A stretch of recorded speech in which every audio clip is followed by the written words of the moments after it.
Open source code makes the business technology world go around. But open source is not just about code. For Tech Republic and ZDNet, I'm Dan Patterson with Abby Kabunik-Mays of the Mozilla Foundation.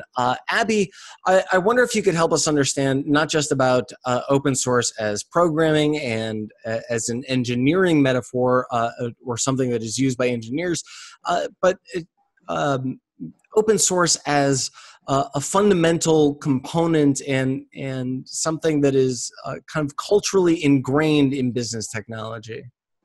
For sure. Yeah, and we've seen things like Firefox really succeed, where people come together from all over the world to build a product openly and invite contributions. And we've seen that succeed and really take down a monopoly. And we've seen this work time and time again in more than just code, but in businesses, in government, in science, where people, when they work openly, when they're inviting contributions, they're more innovative, they get better ideas, and they get more buy-in from the community who wants to use them. Yeah, so often when we look at closed source or proprietary code, it requires a vetting. What are some of the advantages of open source? There's a lot of different advantages depending on which open practices you want to use. So like market share, if you're giving away something for free, that's a big advantage.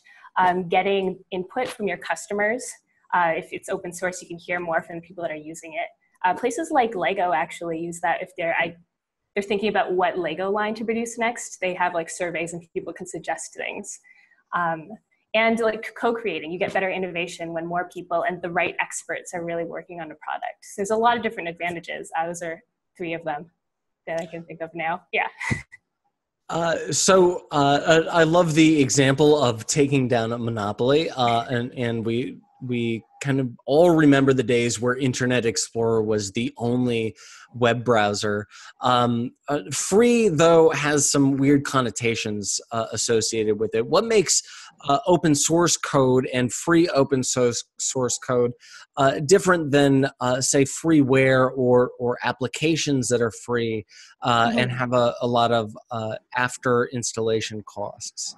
Yeah, and I like to think the movement really came together with the Cathedral and the Bazaar, an essay by Eric Raymond, and he compared the 2 ideas. There's the cathedral or free software, where a small group of people are putting together a big cathedral that anyone can come to and attend a service or whatever.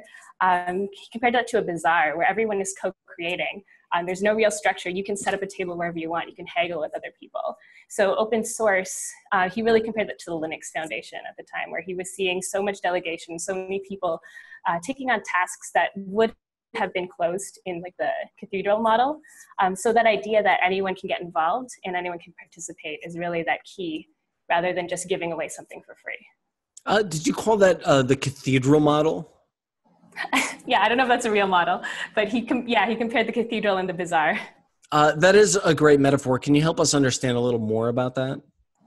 Yeah, so this essay was written in 1997. It actually inspired Netscape Navigator to open up their source code back at the beginning, which became the Mozilla Project and Firefox. And that really, it's part of that whole history of Mozilla and why open source is part of our code and part of what we do. Excellent. And what are some of the advantages to that?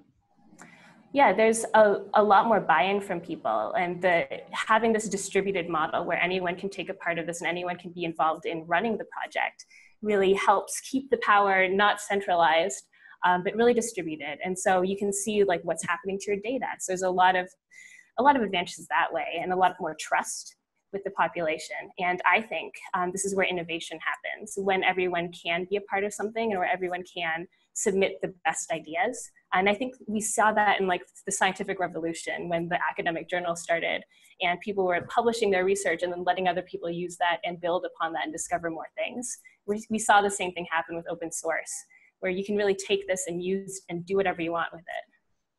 Abby, I wonder if you could leave us with a forecast. If you look at, say, the next 18 to 36 months and trends, what do you see emerging in open source that is truly innovative or takes advantage of many of business technology trends like IoT, big data, machine learning? Yeah, that's a great Great question. I think in the IoT space, we're seeing more and more open practices and more places like hacker spaces where everyone can get into this open hardware movement. And we're seeing more practices come so that they're taking care of our data properly. I think by working openly, we can really move the needle forward with privacy and security, with just internet health generally. So people are innovating more and keeping the data more secure.